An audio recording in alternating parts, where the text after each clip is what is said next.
Congratulations, you're approaching retirement. It's almost here.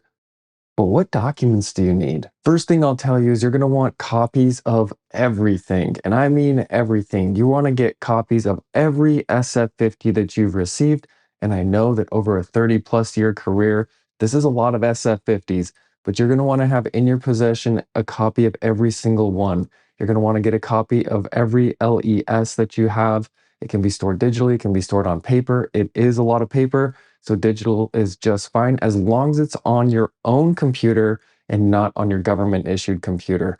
You want to get a copy of your entire EOPF. That's your electronic official personnel file. So let's walk through kind of a timeline leading up to your retirement date and the documents that are going to be required. So 90 days before your retirement date, you're going to want to request your retirement application. This is done through your HR. We found that we get the best success when we request the retirement application.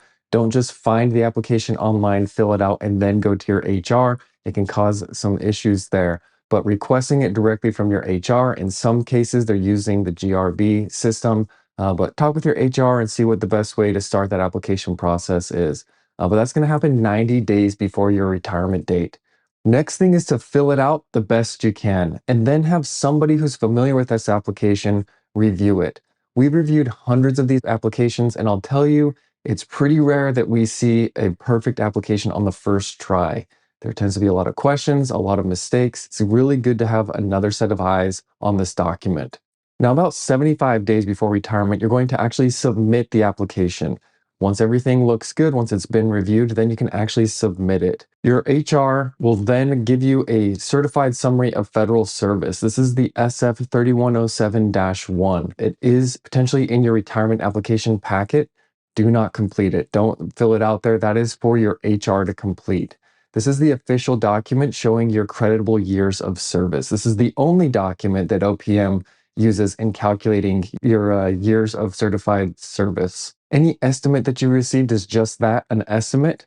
If you try to use the estimate to verify some of these years of service, OPM will push back and say, that's just an estimate. It has to be on the certified summary. Once you get it back from your HR, you're going to want to review it. Make sure that it looks correct. Make sure that all of your years are there. If you had agency transfers, make sure that each agency is listed there and that the years are correct. As you're reviewing the years of service, check to see if it counts for FERS and FICA. If you think that it counts for both and the certified summary is only showing one, this is where we can go back to the SF50 on box 30 to see if it counted for FERS and FICA.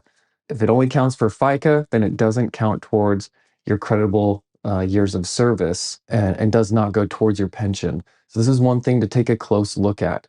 If the dates look wrong, then we can use the SF50s to submit that back to HR to get that 3107-1 updated.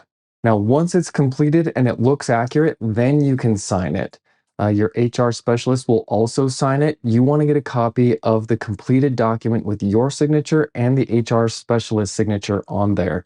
Can't tell you how many times we've run into an issue and we go to OPM to fight the issue, and the certified summary of federal service isn't signed. It's not signed by the federal employee, or it's not signed by the HR specialist, and it's not valid until it's signed.